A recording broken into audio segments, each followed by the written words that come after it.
నేను శ్రీశైలంలో ఇవాళ నా తండ్రి పరమేశ్వరుని నాన్నని దర్శించుకున్నాను. ఎంత అద్భుతమైన దర్శనం అంటే, నేను బస్ ఎక్కే ముందు అనుకున్నా, నానా నీ దర్శనానికి వస్తున్నా, నీ అద్భుతమైన మహాభాగ్యమైన దర్శనం నాకు కలిగించు నానా అని. కానీ ఈశ్వరుడు ఏం చెప్పాడు తెలుసా, నానా నువ్వు దర్శన భాగ్యం అంటావేంట్రా, నీకు నువ్వు వచ్చి నన్ను కౌగిలించుకొని పట్టుకొని మనసారా స్మరించుకొని ఆనందంగా దర్శనం చేసుకొని వెళ్ళు అని. నాకు ఇవాళ నేను ఊహించని తీరంగా నాకు స్పర్శ దర్శనం అయింది.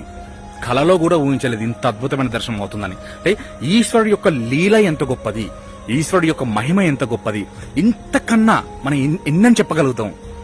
ఆయనే మనతోటే ఉన్నాడు, మనతోటే ఉంటాడు, మనల్ని రక్షిస్తూ ఉంటాడు అనేది చిన్న లాజిక్ చూడండి.